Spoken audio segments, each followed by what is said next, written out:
আমরাই বাংলাদেশ ধ্বংস করতে রাজি। যদি আমার মা বোনের কাপড়ের সম্মান না থাকে বাংলাদেশ থাকবো না। এই ভেজালটা আজকে আমরা শেষ করে দিব, কারণ সামনে হলো কুরবানি ঈদ ভাই, সরকারি সব চাকরি বন্ধ।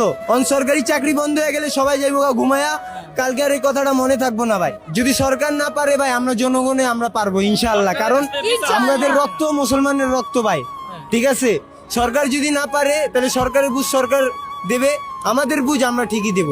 যদি সরকার না পারে তাহলে আমরা যা হইয়া লাগলে আমরা অন্য দিক দিয়ে অ্যাকশন নেব, কিন্তু এই ভেজালটা আজকে আমরা শেষ করে দিব, কারণ সামনে হলো কুরবানি ঈদ ভাই, সরকারি সব চাকরি বন্ধ। সরকারি চাকরি বন্ধ হয়ে গেলে সবাই যাইবো ঘুমায়া, কালকে আর এই কথাটা মনে থাকবো না ভাই। তো আমরা আজকের কথা আজকেই কমু, আমরা কালকে কইতে পারবো না ভাই।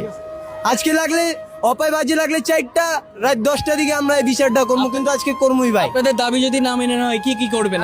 আমরা এই বাংলাদেশ ধ্বংস করতে রাজি। আমরা এই বাংলাদেশ ধ্বংস করতে রাজি।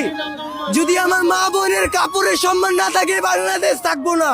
জি হবে, সরকার দিয়ে না হবে, আমাদের দিয়ে হবে, কারণ আমাদের উপর আল্লাহ আছে। সরকার না থাকলে আমরা এটা শিওর। মানে আপনাদের আসলে চাওয়াটা কি, এই দেশে আসলে কিভাবে চলবে, কেমন হবে?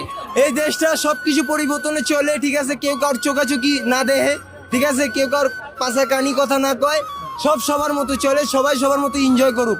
আমরা এটাই চাই ভাই, কেউ কারোর দিয়ে কষ্ট না পাও, কেউ কারোর কষ্ট না দো, আচ্ছা আচ্ছা এটাই আমাদের দাবি ভাই। আচ্ছা আমাদের ইজ্জতই হলো সবচেয়ে বড়, আমাদের ইজ্জত ছাড়া আর কিছু নাই ভাই। কারণ আমরা ভাই গরিব, আমাদের টাকা পয়সা নাই, আমাদের ইজ্জতই আছে, এটাই সম্পদ। রামিসার জন্য কি একটু খারাপ লাগছে? জি অনেক ভাই, বুকটা ফাইটটা অপায় মনে আমিও কাল শীতে ভাই। আমি পারতাছি না ভাই, ওই আসামিরে পায়া মনে করেন আমি ছিঁড়া দিই পুরা। আমি ভাই চেষ্টা করতেছি কি, আমি এই 2 হাত দিয়ে মনে করেন কি ছুরি রাখতাম, আমি এই মাংসটা গুঁড়া করে নিতাম ভাই, কারণ আমার শরীরে রক্ত অপায় ভাই জ্বলতাছে। কারণ আজকে আমার এক ছোট বোন জন মরতাছে, কালকে একটা ফ্যামিলি মরে যাবো, এটাতে কোনো ই নাই। এমনি করতে করতে আমাদের বাংলাদেশের যত গরিব আছে তাদেরকে সবাইকে গুম করে দেবে, আর বাঁচবে খালি একমাত্র বড় লোক, ঠিক আছে। তো এর জন্য আমরা এই বিচারটা আজকেই শেষ করবো ইনশাল্লাহ ভাই, পারবো। একজনের সাহসে সবার সাহস।